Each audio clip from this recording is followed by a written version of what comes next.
Comment définissez-vous l'extrême droite en France aujourd'hui? L'extrême droite en France aujourd'hui se caractérise principalement et massivement par un discours qu'on peut qualifier d'identitaire.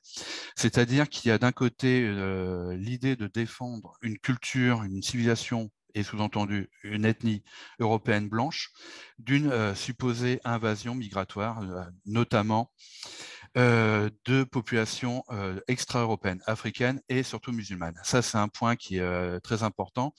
L'extrême droite aujourd'hui se focalise depuis le 11 septembre 2001 sur l'extrême droite. Et il y a déjà des prémices dans les années 90 avec la guerre de Yougoslavie, mais auparavant, une partie de l'extrême droite était arabophile ou pro-musulmane parce que anti-américaine et antisémite, pour pas dire anti-israélienne.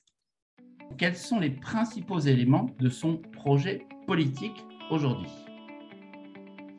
Alors, les principaux éléments sont en lien avec ce que je viens de dire précédemment, c'est-à-dire que cette extrême droite, se focalise sur la défense de l'identité européenne et donc de la natalité. Il faut protéger la civilisation blanche par extension, parce que la civilisation européenne est la mère de toutes les civilisations blanches.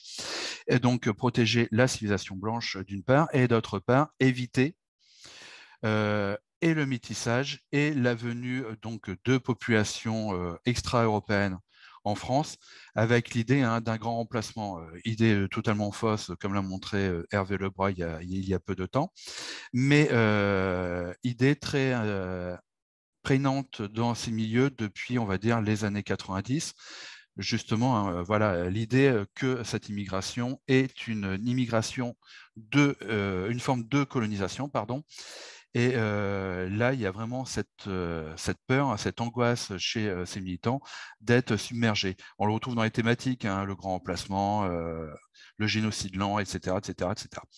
Ce point commun n'est pas propre à la France, on le trouve aussi bien en Europe. La mouvance identitaire est présente en Allemagne, en Autriche, en Italie, pour parler de pays ouest européens, mais aussi aux États-Unis. L'alt-right, c'est ça, avec parfois d'autres sous-entendus qu'on n'a pas toujours, suivant les composantes, c'est-à-dire la composante antisémite. Pour les plus radicaux, l'immigration est organisée par les Juifs et par Soros.